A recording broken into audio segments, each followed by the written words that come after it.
Hello everyone, good morning. चलिए, आज हम लोगों को बात करनी है concept of electric potential and potential energy की। लास्ट टाइम पर हम लोग बात कर चुके थे, कूलम्स लॉ कंप्लीट हो गया था, हम लोग बात कर चुके थे इलेक्ट्रिक फील्ड की, और आज हमें बात करना है concept of potential, potential energy, conservative force, non conservative force. इससे पहले इलेक्ट्रिक फील्ड की जो प्रॉपर्टीज थी वो भी डिस्कस हो गई थी, और हमें आज सबसे पहले स्टार्ट करना है ग्राफ से। देखो, मेरी मेमोरी बहुत स्ट्रांग है, इसे ऐसा मत समझना कि आप लोगों का मैसेज आया और मुझे याद आया, ऐसा बिल्कुल नहीं है। मैं तो आप लोगों के मैसेज देखे भी नहीं अभी तक। ठीक है, ये तो मेरी मेमोरी है जो बिल्कुल स्ट्रांग है। ठीक है, तो मुझे याद है कि मैंने लास्ट टाइम पर इलेक्ट्रिक फील्ड और उसकी बहुत सारी प्रॉपर्टीज आप लोगों को बताई थी, और इलेक्ट्रिक फील्ड की बहुत सारी प्रॉपर्टीज बताने के बाद आज हम लोगों को, ठीक है, आज हम लोगों को पोटेंशियल करना है स्टार्ट। ऐसा नहीं कि पोटेंशियल स्टार्ट नहीं करना है, पोटेंशियल भी पढ़ना है, potential energy, potential conservative, non conservative force भी पढ़ना है। बट उसके पहले हमें, जैसे कि प्रॉमिस किया था लास्ट टर्न पर, कि आज हम बात करेंगे ग्राफ्स की।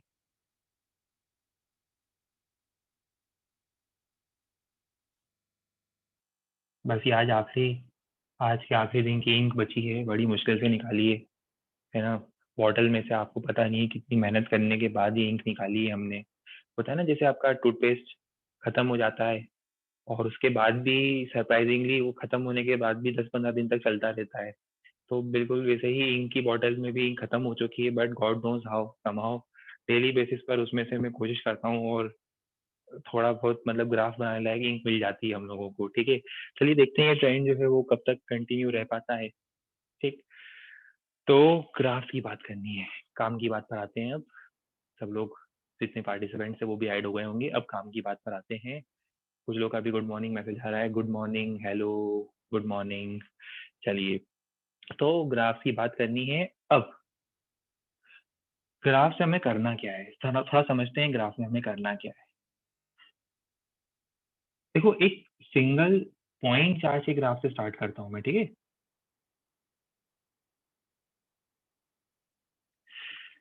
मॉर्निंग का टाइम है, एक बढ़िया सा पॉइंट चार्ज बनाते हैं, एक इंस्पायरिंग सा पॉइंट चार्ज बनाते हैं, दो पॉइंट चार्ज बनाते हैं चलो।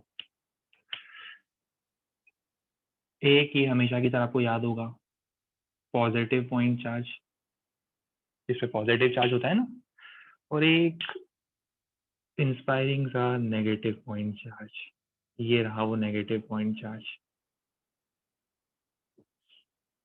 ठीक, चलो।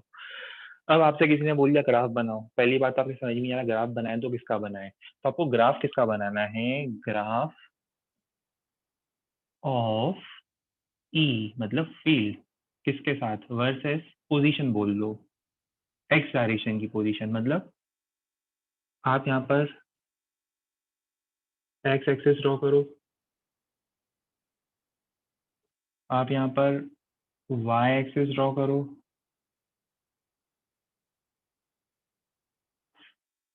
चार्ज कहाँ रखा है, ओरिजिन पर। ठीक है, अब आप चार्ज से आगे जाते हो और पीछे जाते हो, सिर्फ एक्स डायरेक्शन में जाते हो। सपोज जैसे मैं यहाँ पे आया, एक्स इक्वल टू 4 पे, मुझे फील्ड मिली 10, तो मैं फील्ड का मार्क करूंगा, फील्ड इक्वल टू 10 यहाँ मार्क करूंगा। तो उसको रीड कैसे करते हैं, ग्राफ रीड करना आता है सबको? जल्दी से बताओ, ग्राफ रीड करना आता है सबको?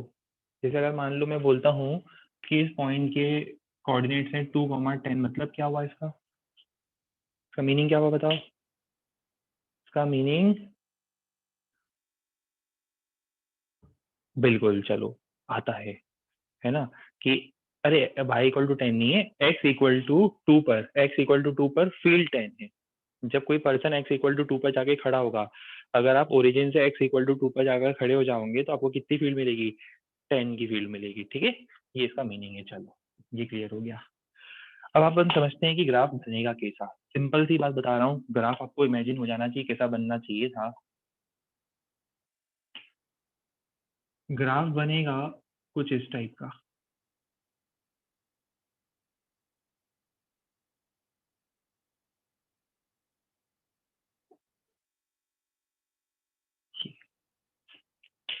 कब? जब ये चार्ज कैसा हो, जब ये चार्ज पॉजिटिव हो, और a positive point charge. Plus Q लिख देते हैं इसको, है ना, प्लस क्यू। अब आपके माइंड में आ रहा है सर ये कैसे डिसाइड हुआ? देखो, अगर आप आगे खड़े हो, चार्ज से आगे खड़े हो तो फील्ड आगे होगी, चार्ज से आगे खड़े हो तो फील्ड आगे होगी, आगे की डायरेक्शन पॉजिटिव होती है, मतलब फील्ड पॉजिटिव मिलेगी मुझे। तो ये ऑटो ब्राइटनेस का कुछ करेंगे, कोशिश करेंगे कि लॉकडाउन खुलने के बाद हम एक दूसरा बढ़िया कैमरा लेकर आए और फुल स्क्रीन जो होता है वो फुल स्क्रीन हो जाए, ठीक है। तो ये क्या होता है, बीच में से इसमें देखना थोड़ा सा उतना इफेक्ट नहीं आता है ना, बिल्कुल सिनेमैटिक इफेक्ट आना चाहिए, फिर जैसी क्लास चले तो बिल्कुल ऐसा सिनेमैटिक इफेक्ट आना चाहिए, बड़ा सा स्क्रीन पे क्लास चल रही है फिजिक्स की, है ना। हाँ, ऑफलाइन तो बिल्कुल ऑब्वियसली। इंक का क्या हुआ? इंक का कुछ नहीं हुआ, आप तो क्लास पे ध्यान दो, ठीक है। बढ़िया है सब, अरे वाह, गुड, चलो, गुड, वेरी गुड। देखो, मन की आंखों से देखो तो सब बढ़िया दिखेगा, मन की आंखों से देखो तो ये भी 720p से कम नहीं दिखेगा, बल्कि इनफैक्ट हम तो बोलते हैं अगर मन की आंखों से देखो तो आपको ये वाली क्वालिटी भी 4K से कम दिखाई नहीं देगी, ठीक है। बस ये मन की आंखों से देखने की जरूरत है फिजिक्स को, ठीक। 8K भी होता है क्या? 8K का तुम्हें पता नहीं, चलो 4K तक ही हमने देखा था। अब ये देखो, अभी तो हाल फिलहाल चार्ज से आगे जाओ, चार्ज से आगे जाओ, चार्ज से आगे जाने पर फील्ड कहाँ होगी? आगे होगी, आगे का डायरेक्शन मतलब पॉजिटिव डायरेक्शन, ठीक है। तो इससे देखो पॉजिटिव है फील्ड, पॉजिटिव फील्ड मतलब वाई एक्सिस में ऊपर बनेगी। चार्ज से पीछे जाओ, चार्ज से पीछे जाओ, पॉजिटिव चार्ज से पीछे जाओगे तो बताओ फील्ड कहाँ मिलेगी? अगर मैं यहाँ खड़ा हूँ तो मुझे फील्ड कहाँ मिलेगी? पीछे मिलेगी, राइट। आप पीछे जाके खड़े हो जाओ चार्ज से, आपको फील्ड कहाँ मिलेगी? उधर मिलेगी। और उधर की फील्ड का मतलब ये तो नेगेटिव की फील्ड हो गई, नेगेटिव डायरेक्शन की फील्ड, मतलब उसको मुझे ग्राफ का ले जाना पड़ेगा नेगेटिव ई पर। ये प्लस ई होता है, ये प्लस ई होता है और ये माइनस ई होता है, तो ग्राफ नीचे चला गया। और बाकी आपको पता है कि चार्ज के पास उसकी फील्ड बहुत स्ट्रांग होगी, के क्यू बाय आर स्क्वायर। के क्यू बाय आर स्क्वायर का ग्राफ तो वैसे भी आपको पता है, रेक्टेंगुलर हाइपरबोला टाइप का। रेक्टेंगुलर हाइपरबोला कहाँ से बनेगा? कुछ भी बात करते हो, मैसेज करते थे सुबह सुबह उठ के, गलत सलत मैसेज करते हो, मैं भी पढ़ के बता देता हूँ आप लोग के मैसेज। इधर ध्यान दिया करो पढ़ाई लिखाई पे, कंफ्यूज करते रहते हो बस हमेशा मुझे। के क्यू बाय एक्स स्क्वायर, देखो के क्यू बाय एक्स स्क्वायर में आपको समझ में आ रहा है, एक्स जब 0 के आसपास होगा तो फील्ड इन्फाइनाइट होगी, होना भी चाहिए। देखो आप इस चार्ज के बहुत पास आ गए तो उस चार्ज की फील्ड ही डोमिनेटिंग होगी, इसीलिए उसके आसपास देखो प्लस या माइनस इन्फिनिटी है, डायरेक्शन के कारण नेगेटिव आ गया। दूर चले गए तो फील्ड टेंडिंग टू 0 हो गई, ग्राफ बनना चाहिए था। सिमिलरली अगर आपसे भी बोलता कि नेगेटिव चार्ज की फील्ड बनानी है तो कोई दिक्कत नहीं, बना देते नेगेटिव चार्ज की फील्ड। कैसे बनेगी नेगेटिव चार्ज की फील्ड? नेगेटिव चार्ज की फील्ड अब आपको समझ में आ गई होगी कि अगर नेगेटिव चार्ज है,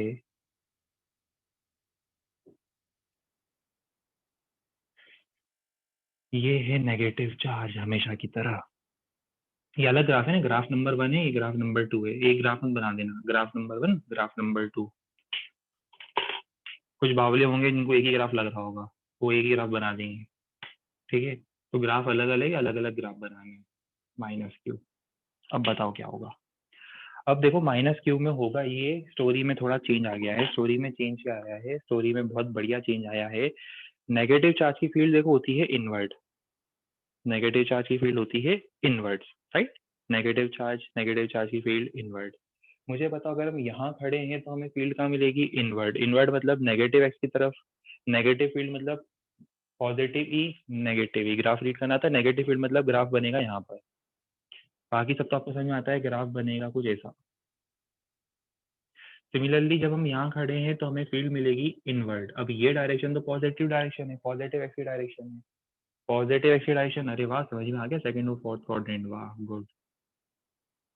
मॉर्निंग की क्लास का एक तो फायदा होता है, ठीक है, यही तो फायदा होता है मॉर्निंग की क्लास का कि सारी चीजें एकदम से समझ में आने लगती है। ये ग्राफ हो गया, ठीक है। जल्दी से ये 2 ग्राफ बनाओ, फिर हम कुछ और ग्राफ की बात करेंगे।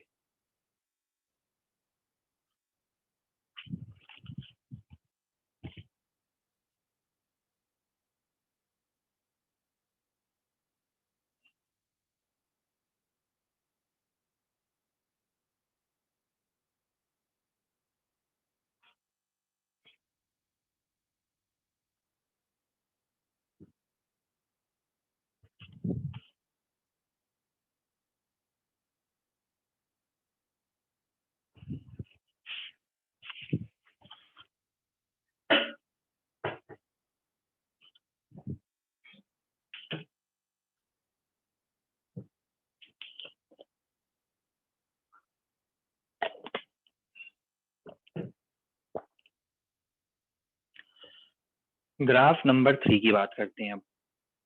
देखो, ये तो इंडिविजुअल चार्ज के ग्राफ हो गए, कोई बड़ी बात नहीं थी। अब ग्राफ कंबाइन होने वाला है। कंबाइन होने का मतलब क्या है? भाई दो चार्ज एक साथ प्रेजेंट है, एक स्ट्रेट लाइन पर दो चार्ज प्रेजेंट है। इंक बचानी है हमें, देखो उसको भी ध्यान देना है। इंक बचाने की जितनी कोशिश की जाए, जितनी निंजा टेक्निक हम यूज कर सकते हैं करेंगे। दोनों हो गए पॉजिटिव चार्ज। चलो, दोनों पॉजिटिव चार्ज हो गए। अब बनाना है मुझे एक ग्राफ। क्या बनाना है? ग्राफ। अभी सुनना, क्योंकि इसमें बहुत सारे स्टूडेंट्स को कंफ्यूजन होता है। सर ये ग्राफ बनता कैसे? देखो, इसका एक अंडरलाइंग रूल होता है। एक रूल ये होता है जिसके हिसाब से आप इजीली बना सकते हो। आप जिस चार्ज के जितने पास होंगे, जैसे अगर आप प्लस क्यू के बिल्कुल पास हो, प्लस क्यू के बिल्कुल लेफ्ट में या बिल्कुल राइट में हो, तो मुझे बताओ किसकी फील्ड सबसे ज्यादा डोमिनेटिंग होगी? उसी की होगी। भाई वो इतना ज्यादा उसके पास हो कि उसकी फील्ड के अलावा आपको कुछ दिखेगा ही नहीं। बात समझ में आ रही है ना आपको? कि जिस चार्ज से आप जितना ज्यादा पास होंगे, आपको सिर्फ उसी की फील्ड दिखाई देगी, किसी और की फील्ड दिखाई देगी ही नहीं। हाँ, वो अलग बात है, दूर जाओगे तो दूसरे की फील्ड भी दिखाई देगी। देखो, जैसे मान लो ये दो चार्जेस हैं, है ना? बिल्कुल सिंपल सी स्टोरी चल रही है भैया, दो चार्जेस हैं। अब भले ही दूसरा चार्ज कितना ही अच्छा क्यों ना हो, मतलब कितना ही स्ट्रांग क्यों ना, ऐसा कहना चाह रहे हैं ना। बात को समझा करो, ठीक है? हर बात का गलत मतलब मत निकाला करो। तो अब ये दो चार्ज हैं, अब भले ही ये चार्ज कितना ही अच्छा, कितना ही प्यारा, कितना ही स्ट्रांग क्यों ना हो, पर अगर गलती से आप इस चार्ज के बहुत ही पास हो, तो क्या होगा बताओ? आपको सिर्फ उसी चार्ज की फील्ड दिखाई देगी, आपको इस चार्ज की फील्ड पता ही नहीं चलेगी। हाँ, समझदार हो बिल्कुल आप लोग, है ना? समझदार लग रहे हो बिल्कुल सब लोग। ठीक है, फिर यहाँ आ गए तो बताओ क्या होगा? तब भी इसी की फील्ड, अरे भाई इसी की फील्ड स्ट्रांग मिलेगी आपको, है ना? समझ में आ रहा है ना? तो अब वो उस चार्ज से इतना पास हो, आपको उसकी फील्ड ज्यादा डोमिनेटिंग मिलेगी। अब मान लो गलती से इसको यहाँ पहुंचा दिया, तो फिर इसी की फील्ड डोमिनेटिंग होगी। हाँ, दोनों के बीच में कहीं है, दोनों के बीच में कहीं है, तो फिर देखो कंपटीशन होगी, किसकी फील्ड स्ट्रांग है, किसकी फील्ड वीक है। तो वो फिर एक अलग बात है ना? वो अलग बात है, वो भी अपन डिस्कस करेंगे। तो देखो, स्टोरी की स्टार्टिंग, ग्राफ बनाने की स्टार्टिंग कहाँ से होती है? हालांकि बने बनाए ग्राफ थे, बट मैं आपको एक्सप्लेन करने के लिए बना रहा हूँ फिर से। देखो, एक बार और बना देंगे अपन ग्राफ। थोड़ी सी ही इंक जाएगी, और क्या होगा। चलो, सबसे पहले हम क्या करेंगे? एक्सट्रीम पॉइंट मार्क करेंगे। एक्सट्रीम पॉइंट्स मार्क करने से मेरा मतलब है कि प्लस क्यू के आगे जस्ट पास में प्लस क्यू की प्लस इनफाइनाइट फील्ड होती है, याद है? आगे के डायरेक्शन में प्लस इनफाइनाइट फील्ड। और अभी अपन ने ग्राफ बनाए थे, और यहाँ पे जस्ट माइनस इनफाइनाइट होती है। सेम केस यहाँ पे बताओ क्या होती है? जस्ट प्लस इनफाइनाइट होती है, और यहाँ पे प्लस क्यू के जस्ट इधर माइनस इनफाइनाइट होती है। चार पॉइंट मार्क करें, आपको दिख रहा है क्या? स्क्रीन पर दिख रहे हैं चार पॉइंट्स? Good, very good. अच्छा, मुझे ये बताओ कि अगर हम यहाँ से बहुत दूर से कहीं देखेंगे, यहाँ बहुत दूर से देखेंगे, तो हमें क्या दिखाई देगा? यहाँ से कहीं बहुत दूर से मैं देख रहा हूँ, दो पॉइंट्स आज खड़े हैं, तो दोनों मुझे ऑलमोस्ट प्लस टू क्यू के इक्वल दिखाई देंगे। दोनों कंबाइन होके मुझे प्लस टू क्यू के इक्वल दिखाई देंगे। बात समझ में आ रही है? एक तरह से अगर मैं बहुत दूर से देखता हूँ, दो पॉइंट चार्ज खड़े हैं और मैं बहुत दूर से देख रहा हूँ उनको, तो मुझे तो लग रहा है अरे वो दोनों प्लस टू क्यों हैं, है ना? दोनों ऐड होके प्लस टू क्यू हो जाएंगे। तो अब प्लस टू क्यू की फील्ड तो रिपल्सिव ही होगी, इधर रिपल्सिव फील्ड होगी। रिपल्सिव फील्ड का मतलब वो इंफिनिटी पर टेंडिंग टू जीरो जरूर होगी, वीक जरूर होगी। देखो, हमें पता है इंफिनिटी पर फील्ड वीक होती है, पर वो हमेशा हमेशा पॉजिटिव एंड से वीक होते होते जीरो होगी। समझ में आ रहा है? फील्ड स्ट्रांग होगी, दूर जाएंगे, वीक मिलते मिलते जीरो। Not visible? क्या विजिबल नहीं है? मन की आंखों से देखो ना, अभी आपको बताया तो था, मन की आंखों से देखना है। ये मार्क करा तो है। अच्छा, वही विजिबल नहीं है? तो राइट साइड विजिबल नहीं है बोर्ड की, ये नई प्रॉब्लम आ गई आज। हम्म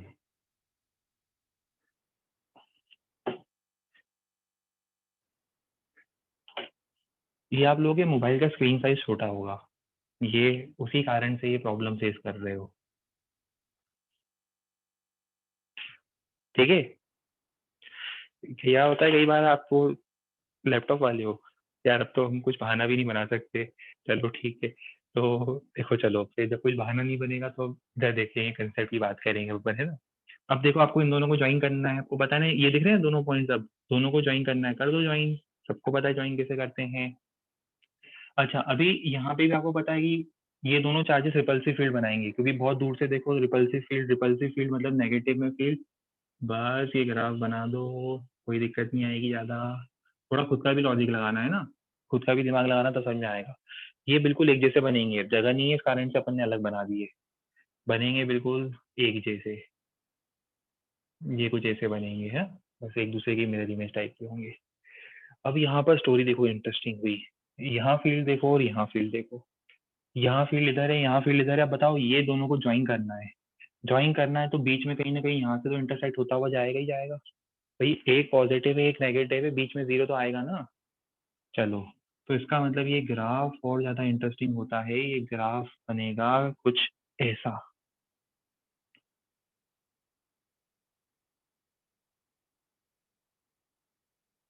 और आपको समझ में आ रहा है ये बीच में जीरो क्यों हो रही है, बीच में जीरो क्यों हो रही है?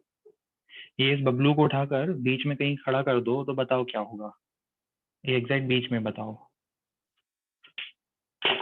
अगर दोनों चार्ज इक्वल हैं,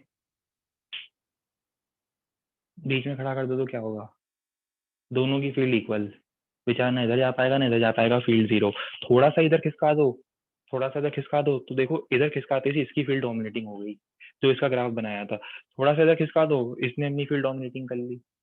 थोड़ा सा इधर खिसकाते से अब ये बोलेगा आओ मेरी फील्ड में आ जाओ, तो बस बबलू इधर चला जाएगा, तो इसकी फील्ड डोमिनेटिंग हो गई। ठीक है, तो देखो इसकी ये देखो, अब आप देख रहे हो एक चीज रियलाइज करना, थोड़ा लॉजिक कंसेप्ट अप्लाई करना, कि इंडिविजुअली अगर मैं इसको अलग अलग ग्राफ देखता हूँ तो ये देखो ये प्लस क्यू का ग्राफ था, ये देखो ये प्लस क्यू का ग्राफ दिख रहा है आपको। एक तो मुझे आज तक कभी समझ नहीं आया कि आप लोगों को क्लियर होता भी है जो मैं कुछ बोलता हूँ या नहीं होता है।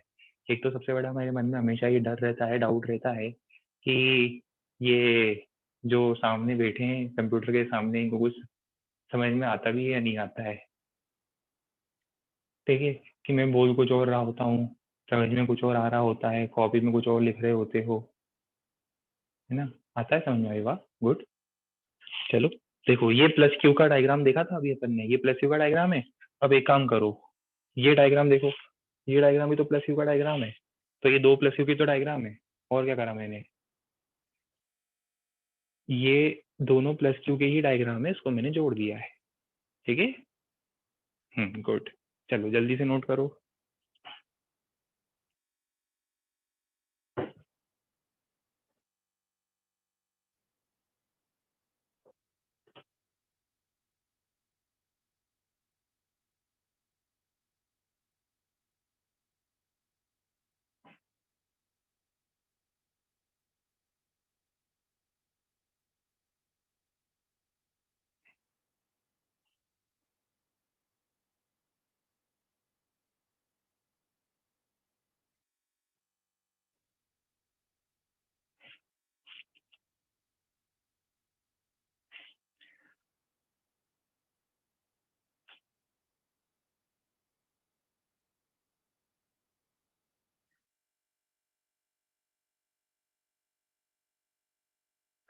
अच्छा, अब एक काम करते हैं अपन।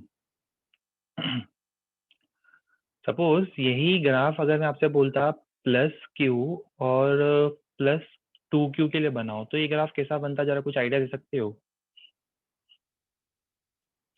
हाँ, नेगेटिव के लिए भी बनाएंगे अभी अपन, एक पॉजिटिव एक नेगेटिव, दोनों नेगेटिव के लिए सब बनाएंगे अपन, सारे वेरिएशन ट्राई करेंगे आज। बहुत सारे वेरिएशन ट्राई करेंगे अपन लाइफ में, है ना? देखो, अपन एक काम करते हैं, ये ग्राफ कर देता हूँ मैं प्लस टू क्यू। देखो, अभी स्टोरी समझना, स्टोरी समझना कि ये जो इक्विलिब्रियम पॉइंट था ये कहाँ शिफ्ट हो जाएगा अगर ये हैवी चार्ज है और ये कम चार्ज है, बताओ। फील करो, आप लोग खुद इमेजिन करो, फील करके मुझे बताओ कि अब ये बेचारा इक्विलिब्रियम कहाँ, सेंटर पे तो नहीं आएगा? सेंटर पे होगा तब भी वो खींच लेगा उसको तो इसका मतलब हैवी की तरफ। अरे यार, अरे ऐसा मत करो भाई, कैसे पढ़ेंगे हम लोग फिर? अगर आप लोग वो ये आंसर देते हो टू क्यू की तरफ, तो फिर तो बर्बाद है आपका इलेक्ट्रोस्टैटिक्स पूरा, है ना? मेरा सुबह जल्दी उठना, जो कि मैं उठता नहीं हूँ, मैं सुबह जल्दी उठना बर्बाद हो गया पूरा, है ना? मैं तो 3 हफ्ते से सुबह जल्दी उठ उठ के पढ़ा रहा हूँ। ठीक है, और मतलब ये तो बर्बाद हो गया मेरा सुबह जल्दी उठ के पढ़ाना, है ना? अरे भैया, मुझे एक चीज बताओ, इक्विलिब्रियम का मतलब जहाँ पे फोर्स जीरो हो, फील्ड जीरो हो। अब देखो सेंटर पे तो फील्ड वैसे ही जीरो नहीं होगी, क्योंकि सेंटर पे तो इसकी फील्ड डोमिनेटिंग हो जाएगी, है ना। सेंटर पे इसकी फील्ड डोमिनेटिंग हो जाएगी। अब सेंटर से इधर खिसकाओ ना थोड़ा सा। अरे अपन ने क्वेश्चन करे तो थे। एक तो क्या है, इतने दुष्ट हो ना कि नोट्स भी रिवाइज नहीं करते हो, मतलब ऐसे पापी लोग तो मुझे बहुत ही कम मिलते हैं जो क्लास नोट्स भी रिवाइज नहीं करते। ठीक है। ऊपर से सुबह क्या है, नींद से उठ के बैठ जाते हो क्लास पढ़ने के लिए, है ना। तो ऐसी कुछ समझ में नहीं आ रहा होता है। अरे अपन ने स्टार्टिंग में याद करो क्वेश्चन करे थे, मैं बताता हूँ। कूलम्स लॉ में करे थे, फिर फील्ड में भी करे थे कि एक चार्ज है 4Q, एक चार्ज है 9Q, बताओ दोनों के बीच में 3Q पे फोर्स जीरो कहाँ होगा। तो आपको याद है कि जो चार्ज छोटा होता है उससे कम डिस्टेंस होता है, जो चार्ज बड़ा होता है उससे ज्यादा डिस्टेंस होता है। रीजन भी है, ये कोई सेंटर ऑफ मास थोड़ा ना है। रीजन भी है भैया, देखो चार्ज छोटा है तो इसको ज्यादा फील्ड बनाने के लिए डिस्टेंस कम रखना पड़ेगा। ये चार्ज ज्यादा है तो आपको डिस्टेंस ज्यादा रखना पड़ेगा, तब जाके दोनों की फील्ड कैंसिल होगी। आप सोचो ना, दो मैग्नेट रखो, चलो ऐसे इमेजिन करो, दो मैग्नेट, एक बड़ा मैग्नेट एक छोटा मैग्नेट है। अब तो बिल्कुल सिंपल सेंस में फिजिक्स इमेजिन करा करो, थोड़ा सा ये लॉजिक अप्लाई करा करो। दो मैग्नेट लेता हूँ चलो मैं, ये बड़ा मैग्नेट है, ये बड़ा मैग्नेट है और ये छोटा मैग्नेट है, ठीक है। अब मुझे बताओ कि दोनों के बीच में अगर मुझे आयरन के किसी ऑब्जेक्ट को इक्विलिब्रियम में रखना है तो बड़े मैग्नेट के पास रखूँ, छोटे मैग्नेट के पास रखूँ, है बताओ जरा। हाँ, छोटे मैग्नेट के पास वो फील्ड होता है ना फिर। तो इसका मतलब इक्विलिब्रियम कहाँ शिफ्ट हो जाएगा, यहाँ शिफ्ट हो जाएगा, ठीक है। तो इक्विलिब्रियम को कर दो यहाँ शिफ्ट।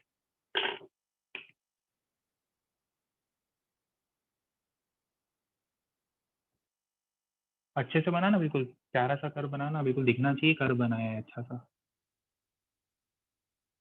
और इक्विलिब्रियम दिखना चाहिए कि शिफ्ट हुआ है आपका।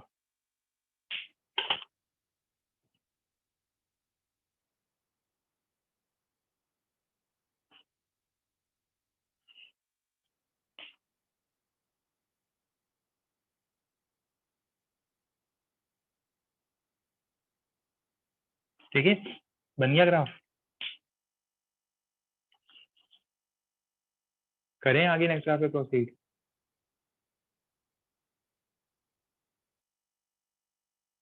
बढ़िया। चलो अब एक काम करते हैं, अपन एक काम करते हैं, अब इसको कर देते हैं +Q। अब एक काम करो ना, खुद से ट्राई करो, गलती करो खुद से एक बार, तभी समझ में आएगा। अब एक काम करो, एक +Q एक -Q, +Q एक -Q, ये ग्राफ में चाहता हूँ आप लोग बनाओ।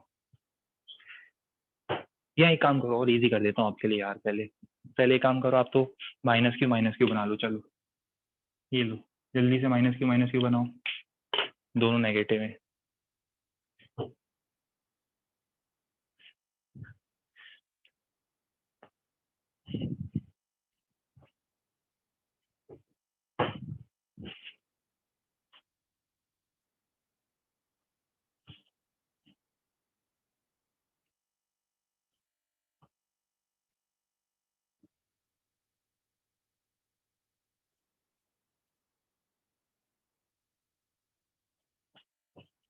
बन गया, गुड, वेरी गुड।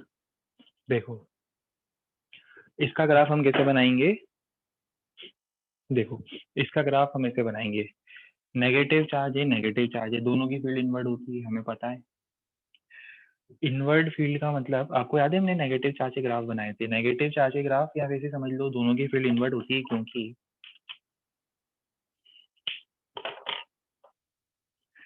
यहाँ पर रहेंगे तो फील्ड इधर होगी, मतलब इसकी फील्ड यहाँ ऐसी होगी। -Q के बिल्कुल उस साइड खड़े हो तो अपनी फील्ड से खींचेगा आपको, इस साइड खड़े हो तो भी खींचेगा, पर नेगेटिव डायरेक्शन में फील्ड होगी। ये लाइन समझ में आनी चाहिए, मैं कैसे मार्क करने की कोशिश कर रहा हूँ, ये पॉइंट कैसे मार्क हुआ ये समझ में आना चाहिए। नहीं तो आप इंडिविजुअल ग्राफ देख लो। सेम केस यहाँ पर देखो, -Q के जस्ट इधर खड़ा हूँ तो इधर फील्ड मिलेगी, -Q के जस्ट इधर खड़ा हूँ तो इधर फील्ड, इधर मतलब पॉजिटिव डायरेक्शन होती है। काफी लोगों को क्या होता है ना, फिजिक्स में प्रॉब्लम सबसे बड़ी उनकी लाइफ की प्रॉब्लम फिजिक्स में क्यों आती है, उनको डायरेक्शन ही आज तक कभी समझ में नहीं आती। और जिसको डायरेक्शन समझ में नहीं आती उसके लिए हो जाता है फिजिक्स टफ। अगर आपको डायरेक्शन का थोड़ा भी आइडिया है तो फिर आपको दिक्कत नहीं आएगी। इक्विलिब्रियम बिल्कुल बीच में बनाना, ये बिल्कुल बीचों बीच बनेगा इक्विलिब्रियम।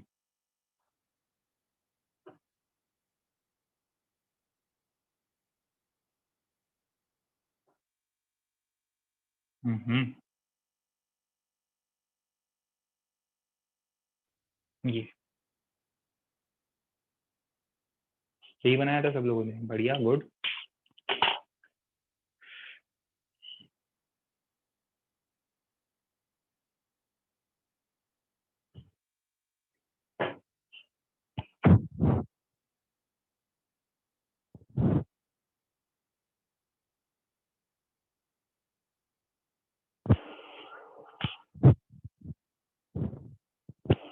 चलिए, सीख गए हो फिजिक्स, ग्राफ बनाना सीख गए हो, मतलब फिजिक्स सीख गए हो। चलो अब एक काम करो, इतना सीख ही गए हो तो अब एक काम करो, स्टोरी में चेंज है। आप लोग ये कर लोगे ना, -q -2q अभी बनाया था वैसे ही ग्राफ बनेगा, -q -2q का, तो वो स्टोरी रिपीट नहीं कर रहा हूँ कंसेप्चुअली। अब आप बना सकते हो, ट्राई कर सकते हो। अब एक काम करो, स्टोरी में ट्विस्ट ये है, ये +q है, ये -q है। अब जरा ग्राफ बना के बताओ +q -q का।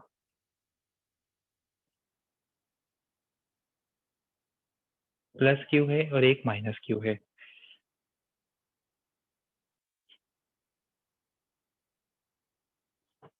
चलो ये हम बता दें, देखो, चलो उसको ऐसा समझते हैं, -q के पास हो तो इसकी फील्ड डोमिनेटिंग होगी, इसकी फील्ड अट्रैक्टिव होती है, मतलब यहाँ पर ये बनेगा और यहाँ पर अट्रैक्टिव ये बनेगा, बिल्कुल सही बनाया है। +q के पास होते हैं तो +q की फील्ड डोमिनेटिंग होती है, +q की फील्ड होती है रिपल्सिव। रिपल्सिव फील्ड का मतलब, रिपल्सिव फील्ड का मतलब ध्यान से समझना, रिपल्सिव फील्ड का मतलब +q की फील्ड है रिपल्सिव। यहाँ जाएंगे तो नेगेटिव में जा रही है फील्ड, नेगेटिव मतलब ये होता है।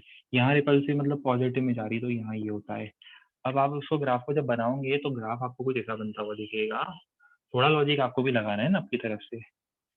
ये यहाँ ऐसा बनेगा -q के कारण इनवर्ड अट्रैक्टिव फील्ड, +q के कारण रिपल्सिव फील्ड, -q के कारण अट्रैक्टिव फील्ड नेगेटिव जाएगी, रिपल्सिव फील्ड नेगेटिव एक्स में जा रही है, नेगेटिव होगी। अभी यहाँ पर देखो जरा इंटरेस्टिंग चीज हुई, यहाँ पे ये ग्राफ में ये दो पॉइंट्स आ रहे हैं, ये दो पॉइंट्स आ रहे हैं, इनको ज्वाइन कैसे करेंगे पता है? इनको ज्वाइन करेंगे कुछ ऐसे, ये जीरो हो ही नहीं रहा है, ये देखो कहीं जीरो हुआ क्या? ये जीरो कहीं नहीं हुआ, ये ऊपर ही ऊपर चल रहा है, कहीं जीरो नहीं हो रहा है। सेम बनाया, गुड, वेरी गुड। देखो समझ में आना चाहिए कि यहाँ पे कहीं फील्ड जीरो नहीं होगी। क्यों नहीं जीरो होगी? ये +q है भाई,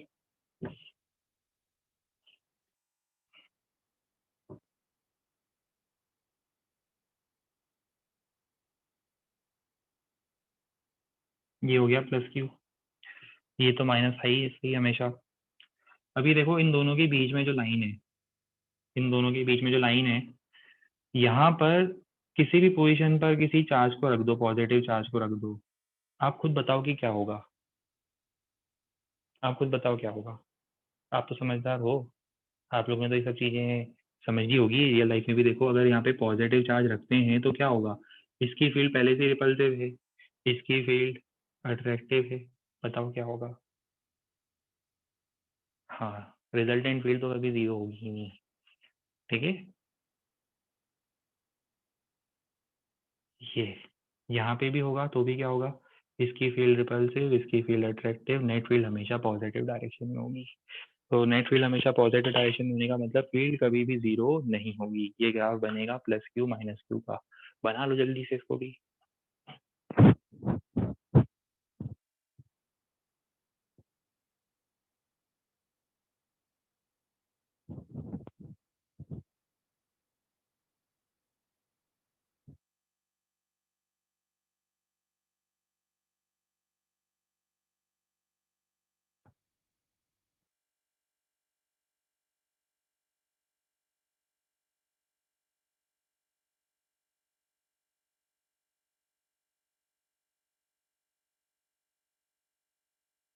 हाँ देखो, इस बीच हमें कुछ बहुत इंटरेस्टिंग इंटरेस्टिंग सजेशंस आते रहते हैं। जैसे फॉर एग्जांपल कोई सजेस्ट करता है कि सर आप नोट्स की पीडीएफ बना के हमें सेंड कर दिया करो और उसके बाद फिर सिर्फ क्लास में एक्सप्लेन करा करो। देखो अदरवाइज मत लेना इसको, बट मैं थोड़ा सा आपको एक टेक्निकल पॉइंट वैसे एक्सप्लेन करता हूँ, 1 मिनट का टाइम लेकर एक्सप्लेन करूँगा, क्योंकि काफ़ी स्टूडेंट्स का एक कंसर्न भी, काफ़ी स्टूडेंट्स का मुझे व्हाट्सएप पे मैसेज भी आता है रिलेटेड टू डाउट्स वगैरह। और कई बार ऐसा होता है कि मैं डाउट का रिप्लाई नहीं कर पाता हूँ, राइट। तो ऐसा होता है कि मैंने कई बार देखा कि जैसे मॉर्निंग में उनका मैसेज आया, आफ्टरनून में आया, चलो 2 o'clock पे क्लास कंप्लीट होने के बाद, और मैंने अगर 3 o'clock तक रिप्लाई नहीं कर पाया तो उनका एक और मैसेज आता है, sir please reply sir please, है ना, please it's very urgent sir. तो एक के बाद एक मैसेज आता है। देखो आप थोड़ा एक चीज़ रियलाइज़ करना कि अदरवाइज़ नहीं, बट जैसे मेरी क्लासेस होती है तो मेरी क्लासेस आपकी बैच में भी है, दूसरी बैच में भी है, लीडर बैच में भी है, ठीक है? 11th की कोई बैच चालू हुई है उसमें भी है। तो आपके एंड से आपको लगता है कि अच्छा हमारी क्लासेस सिर्फ़ है ना, और मेरे एंड से मैं देखता हूँ तो मेरे पास एक क्लस्टर ऑफ क्लासेस है बिल्कुल लाइक रेनबो। तो मेरे पास एक क्लास मॉर्निंग में है, फिर दूसरी क्लास अभी 9:30 से होगी, फिर 11 o'clock से होगी, फिर 3:30 से होगी या 3 o'clock से होगी, फिर 4:30 से होगी, फिर 7 o'clock से होगी। तो मेरे लिए डे इज़ कंप्लीटली पैक्ड, ठीक है? और डे इज़ कंप्लीटली पैक्ड और उसके बाद क्या होता है, कई बार ऐसा होता है, to be very frank realistic, आप लोग मैसेज करते हो, कई बार रिप्लाई नहीं हो पाता, आपको वो लगता है कि सर तो हमें इग्नोर कर देते हैं। ऐसा नहीं है, आप थोड़ा मेरे एंड से भी प्रॉब्लम समझना कि इतने सारे स्टूडेंट्स और है ना, इतने सारे स्टूडेंट्स और इतने सारे टास्क की किस बैच में कौन-सा मटेरियल फॉरवर्ड करना है, फिर किस बैच में कौन-सा मटेरियल फॉर्म करना है, तो it is all very time consuming process. जैसे इनफैक्ट इवन आप स्लाइड्स भी देख रहे हो, तो ऐसा नहीं होता है कि वो स्लाइड्स बिल्कुल ऊपर से डाउनलोड होके आ गई, ठीक है? हमने प्ले स्टोर में गए और प्ले स्टोर से स्लाइड डाउनलोड कर दी। स्लाइड्स को क्रिएट करने में भी एफर्ट लगते हैं, तो ये सारी चीज़ें देखो आप रियलाइज़ करना कि ये सब चीज़ें ऐसे अदरवाइज़ नहीं बता रहा हूँ, सारे टीचर्स ही एफर्ट लगा रहे हैं, देखो, है ना? तो आपको ये चीज़ रियलाइज़ करना चाहिए और इस चीज़ को एप्रिशिएट करना चाहिए कि जितने भी टीचर्स हैं, सब अपने एंड से पूरा एफर्ट लगा रहे हैं। इनफैक्ट जैसे अभी मैंने स्लाइड्स अगर क्रिएट हुई है, तो ऐसा नहीं कि ये बिल्कुल ओवरनाइट ऊपर से टपक के आ गई, ठीक है? It takes a lot of efforts, eyes पे स्ट्रेन आता है, पूरा इतना कंप्लीट 24/7 स्क्रीन के सामने बैठना, it is a very difficult task, ठीक है? कोशिश हमेशा पूरी रहती है, कोशिश हमेशा पूरी रहती है कि हमेशा कुछ चीज़ें इस तरह से करें कि आप लोगों को हमेशा बेनिफिट होता रहे। बट अब जितना लिमिटेशन है देखो, है ना? मतलब मैं बैटमैन या सुपरमैन तो हूँ नहीं, ठीक है? So I have my own limitations कि मैं जितना कर सकता हूँ अपने एंड से उतना हमेशा करने की कोशिश करता हूँ, but at the end of the day मेरे पास वो बैटमैन या सुपरमैन वाली पावर्स नहीं है अनफॉर्च्यूनेटली। अगर होती तो फिर बात ही कुछ और होती, ठीक है?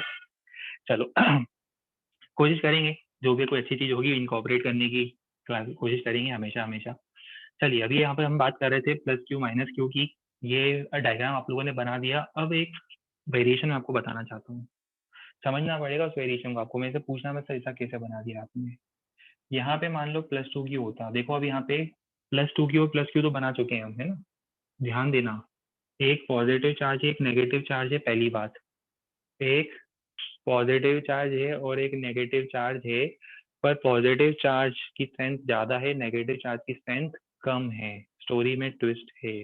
अब आप मुझे बताओ, पहले तो सिर्फ इतना बताओ कि पॉजिटिव चार्ज के पास तो इसकी फील्ड डोमिनेटिंग है, नो डाउट इसकी फील्ड डोमिनेटिंग है। मैं स्टार्टिंग से ग्राफ बनाऊंगा तब आपको समझ में आएगा कि ग्राफ कैसे बनता है।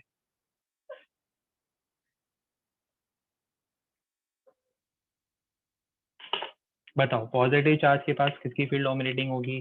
पॉजिटिव चार्ज के पास उसकी फील्ड डोमिनेटिंग होगी। इसकी फील्ड कैसी होती है? रिपल्सिव। रिपल्सिव फील्ड समझ में आती है? रिपल्सिव मतलब पॉजिटिव में पॉजिटिव और नेगेटिव में वो जा रही है नेगेटिव की तरफ। ये 2 पॉइंट मार्क हो गए। नेगेटिव चार्ज के पास आओ, इसकी फील्ड डोमिनेटिंग होगी। नेगेटिव की फील्ड डोमिनेटिंग होने का मतलब यहाँ पर इस डायरेक्शन में, ये डायरेक्शन कौन सी होती है? नेगेटिव। यहाँ पर इस डायरेक्शन में ये डायरेक्शन कौन सी होती है? Positive, right? ये हो गया यहाँ तक। चलो ये पॉइंट्स हो गए। अब प्रॉब्लम पता है इसमें कहाँ आती है? प्रॉब्लम इसमें आती है कि भाई इन एक्सट्रीम पॉइंट्स का क्या होगा? अच्छा मुझे एक चीज़ बताओ, अगर मैं दूर से कहीं देखता हूँ, यहाँ से कहीं देखता हूँ, तो मुझे ओवरऑल ये दोनों एक जैसे दिखाई देंगे और मुझे पॉजिटिव चार्ज दिखाई देगा। दूर से देखो मुझे तो पॉजिटिव चार्ज दिखाई देगा। बिल्कुल दूर से देखना, मुझे positive plus two Q minus Q मिलके प्लस क्यू हो जाएंगे, ठीक है? दूर से देखने पर तो चार्ज एक जैसे दिखेंगे मुझे। अगर वो पॉजिटिव चार्ज होगा तो पॉजिटिव चार्ज की फील्ड कैसी होती है? रिपल्सिव। रिपल्सिव का मतलब ये देखो ये डायरेक्शन कौन सी है? Negative x.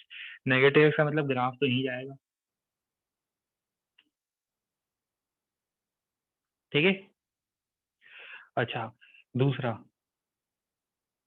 इंटरेस्टिंग स्टोरी यहाँ होती है, यहाँ आगे स्टोरी इंटरेस्टिंग होती है। मैं कैमरा बाद में शिफ्ट कर दूंगा इस साइड थोड़ा देर के लिए, क्योंकि ग्राफ में ज़्यादा जगह चाहिए रहेगी। अब ये स्टोरी इंटरेस्टिंग होती है यहाँ पर देखो। मुझे बताओ मैं अगर यहाँ खड़ा हूँ, बहुत दूर खड़ा हूँ, तो मुझे चार्ज ओवरऑल कैसा दिखाई देगा? दोनों का चार्ज कंबाइन कैसा दिखाई देगा? बहुत दूर खड़ा हूँ साइड में, मुझे दोनों का ओवरऑल चार्ज कैसा दिखाई देगा?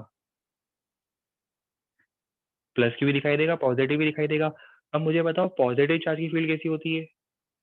रिपल्सिव। रिपल्सिव मतलब मुझे फील्ड कहाँ मिल रही है? वहां खड़ा हूँ तो रिपल्सिव फील्ड मतलब उधर मिल रही है। वो देखो रिपल्सिव फील्ड मिल रही है, उधर की डायरेक्शन में फील्ड मिलने का मतलब वो कौन सी डायरेक्शन है, पॉजिटिव एक्स है कि नेगेटिव एक्स है, पॉजिटिव है। कहने का मतलब ये है कि यहाँ तो फील्ड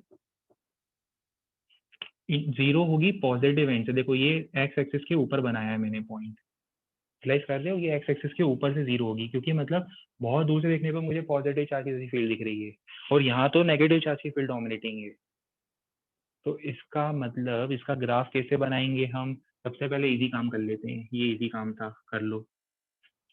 ये भी इजी काम है, +2q -q, फील्ड कभी भी बीच में जीरो नहीं होगी, फील्ड कभी भी बीच में जीरो नहीं होगी।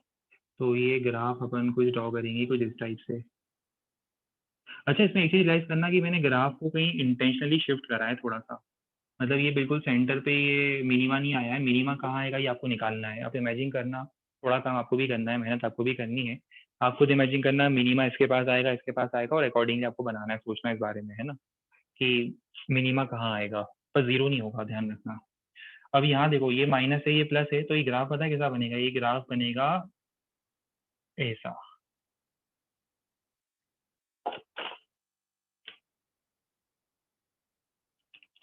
ये ग्राफ बनेगा ऐसा। समझ में आ रहा है, यहाँ पर आपको एक ना न्यूट्रल पॉइंट मिलेगा। एक काम करो, आप क्वेश्चन भी ट्राई करना, आज आपके लिए होमवर्क क्वेश्चन भी है।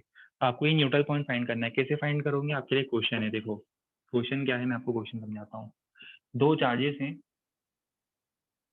+2q और -q, separated by a distance of l। Find the location of neutral point. Neutral point मतलब समझ में आता है जहाँ फील्ड जीरो। अच्छा, आप मुझे ये बताओ कि यहाँ पे फील्ड जीरो होने के लिए वो पॉइंट यहाँ कहीं होगा। देखो यहाँ होने का रीजन है, +2q की फील्ड रिपल्सिव, -q की फील्ड अट्रैक्टिव, कैंसिल होने के चांसेस यहाँ पर हैं, यहाँ कैंसिल होने के चांसेस हैं, बीच में कैंसिल नहीं हो रहा है, वहां कैंसिल नहीं हो रहा है, क्योंकि वहां तो +2q डोमिनेटिंग है। यहाँ पर देखो क्या हो रहा है, चार्ज ज्यादा डिस्टेंस भी ज्यादा, चार्ज कम डिस्टेंस भी कम, एक की फील्ड अट्रैक्टिव एक की रिपल्सिव, कैंसिल हो सकते हैं। ठीक है, ये मैं आपको बहुत पहले एक बार इन्फॉर्मेशन दी थी इस बारे में, है ना। चलो, पर आपको क्लियर हो गया होगा कि क्या करना है। आपको एक्स फाइंड करना है, ये वही एक्स है, देखो ये एक्स वही एक्स है, और कोई एक्स नहीं है ये। ठीक, वैसे बहुत सारी चीजें होती है इसमें डिस्कस करने के लिए, बट अगेन देखो दोनों चीजें हैं, एक टाइम का लिमिटेशन भी होता है, और दूसरी चीज ये है कि काफी सारी चीजें आपको भी एक्सप्लोर करनी है। जब आप पढ़ते हो तो आपका लॉजिक अप्लाई करते हो, सेल्फ स्टडी करते हो, आपका लॉजिक अप्लाई करते हो, काफी सारी चीजें तब आपको खुद से भी समझ में आती है कि सर ने ऐसा ग्राफ क्यों बनाया, कब बनाया, कैसे बनाया, क्या रीजन रहा होगा सर के लिए इसमें, तो सब इमेजिन करना आपको क्लियर होगा।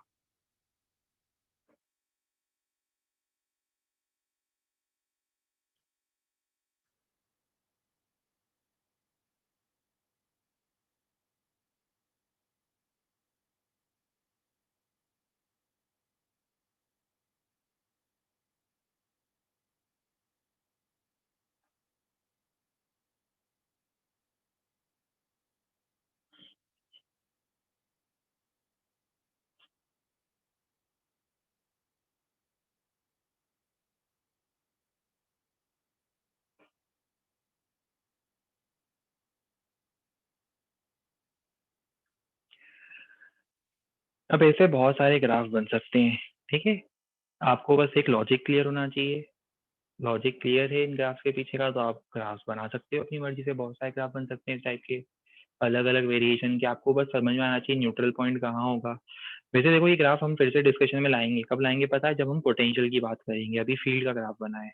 वैसे एक पोटेंशियल का ग्राफ भी बनेगा, तो जब पोटेंशियल का ग्राफ पढ़ेंगे तब ये चीजें फिर से डिस्कशन में आएगी। ठीक, तो ये नीचे का होमवर्क क्वेश्चन आपने मार्क कर लिया होगा।